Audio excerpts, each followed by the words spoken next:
Hello students, today we are going to study basic concepts about the circle. In earlier standards we have studied those properties, theorems and examples based on them. Today we are going to study those properties practically, and for that we are going to use the GeoGebra app. In this session we are going to learn the circle, center and radius,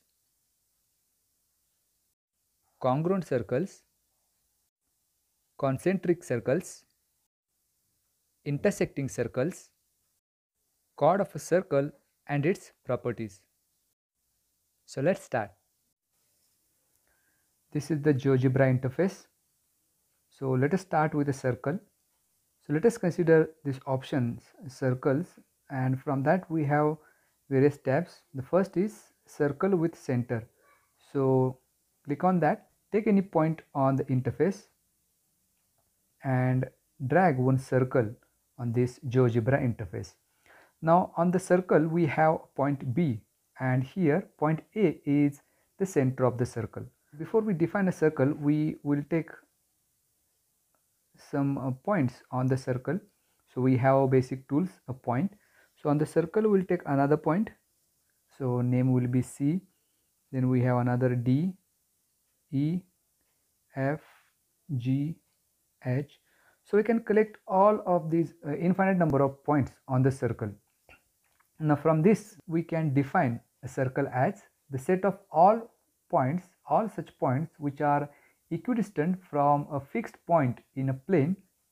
It can be treated as a circle. So if we consider the distance between point A and point F, so to measure that distance we have option measure here. In that we have distance or length. So click on that, click on point A and point F. We have the distance AF 5.6. Again click on point A and point C. Again we can see here distance is 5.6. That means all these points B, C, D, E, F, G, these are equidistant from point A. That's why a set of all such points is called as a circle. So this is how we can define a circle. Now the next concept about the circle is the radius. So suppose this is a circle with center A and there is point B on the circle. Now if we join a segment, or if we draw a segment joining points A and B, for that we have option segment here. So click on that, click on point A and point B, will get segment AB. So this segment AB is the radius of the circle. Now the next concept is a chord. The chord of a circle is a line segment joining any two points on the circle. So here we have one point B on the circle. So we have to take another point on the circle. So choose option point and click on circle anywhere. We'll get another point C. Now we have to join point B and point C. So click on point B and point C, will get segment BC.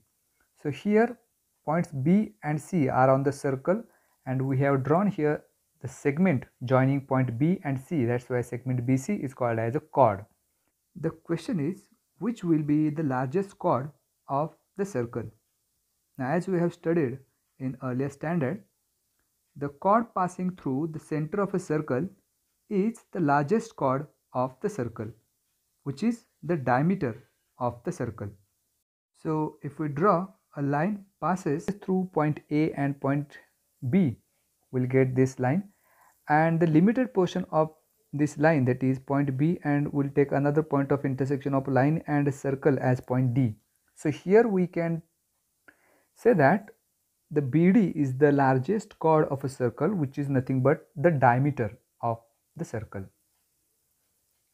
Now there is a next concept called as a congruent circle. So how to define a congruent circle, or how to recognize a congruent circle? For this also we use the GeoGebra here. So we have again the option here circles, and here the second option is given that circle, center and a radius. So we have to choose that one. Take any point on the interface. We are asked to write the radius of which we want the circle. So let the radius be 3 and say OK. we'll get the circle with center A and radius 3. We can verify it. So we have to take any point on the circle. So take point option, take any point on the circle, and we have to join them. Point A and B will get the radius of that circle. Now we have to measure its length. So distance, taking distance option, measure the length of this. So this is the 3. So as we have drawn here the circle of radius 3. Now we have to draw another circle. So take another point here. It will be point C. Again the radius is 3. So we'll get another circle. So here also the radius of this circle, the second circle, is also 3. So these two circles are called as congruent circles as their radii are same. So circles having same radii are called as congruent circles.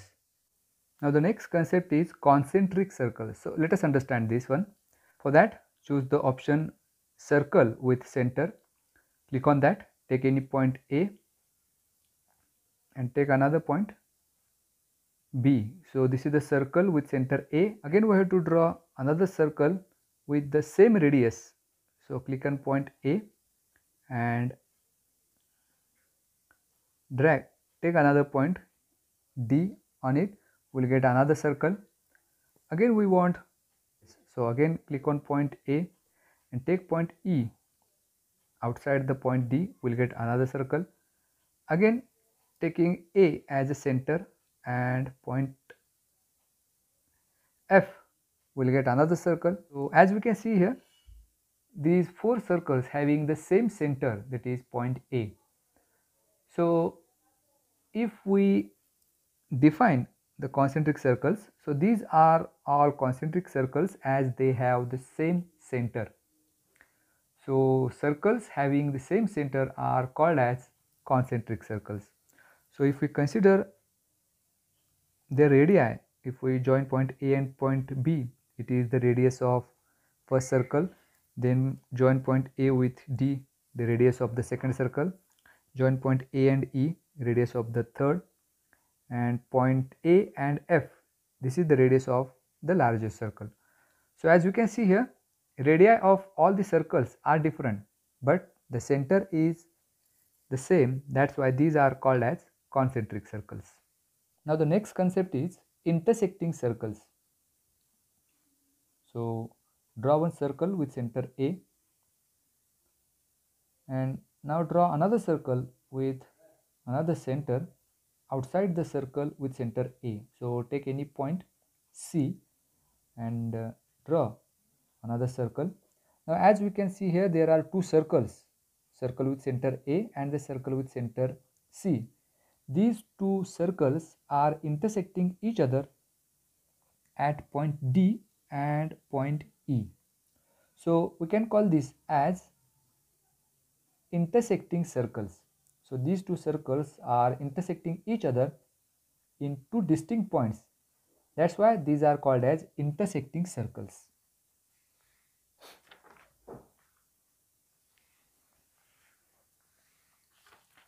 Now there is one theorem which we have studied in the 9th standard, that is, in a circle if we draw a perpendicular on the chord of a circle which bisects the chord. So we have to verify that one. So for that, first we'll draw a circle with a center. So this is the circle with center A and point B is on the circle. So to draw chord, we should take another point. So choose point option and take another point on the circle which is C. Now we have to join points B and C. So BC is the chord here. Now we have to draw a perpendicular line from center of a circle to chord BC. So for that we have option under the construct perpendicular. So choose that option, click on a perpendicular and click on point A, and on chord BC we'll get a line which is perpendicular to segment BC. Now we have to check whether it bisects the chord or not. So for that we have to take the point of intersection of the perpendicular line and chord BC. So we'll name that as point D. Now we have to measure the length of segment BD and segment DC.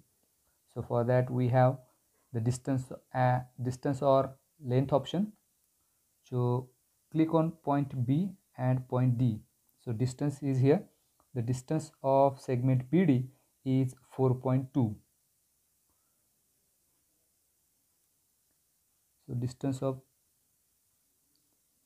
BD is 4.2. Again we have to measure the distance of DC also. So for that again click on distance or length, click on point D and point C.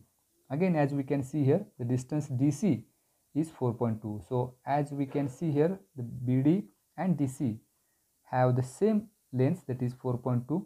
That's why we have proved here on GeoGebra that the perpendicular drawn from the center of a circle to a chord bisects the chord.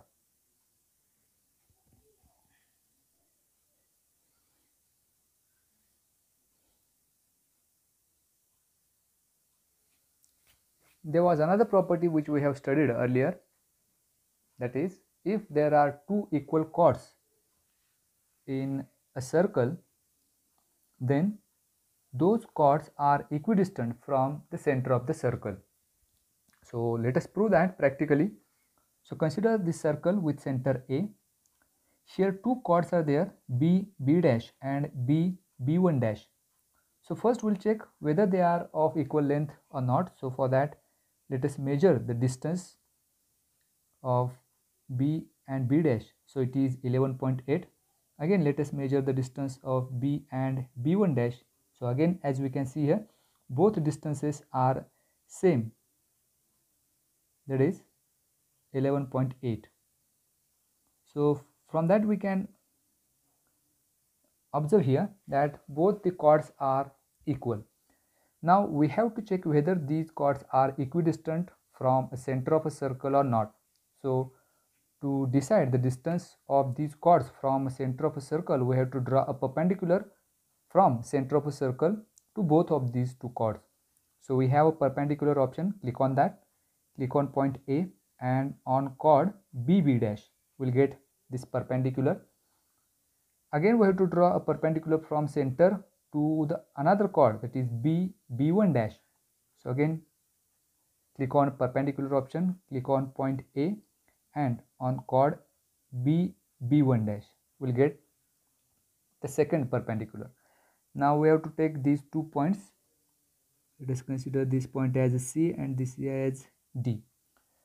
Now these are the distances. Now AC is the distance of chord BB dash from center and AD is the distance of chord B1 dash from the center. Now we have to check whether they are equal or not. So we have distance or length option, click on point A and on point C, we'll get distance AC as 3.4. Again, to find the distance between A and D, click on point A and then on point D, we'll get again 3.4. So for both of these distances AC and AD are same here. So we have proved the theorem, this theorem also practically, that if there are two equal chords in a circle, then they are equidistant from center of the circle.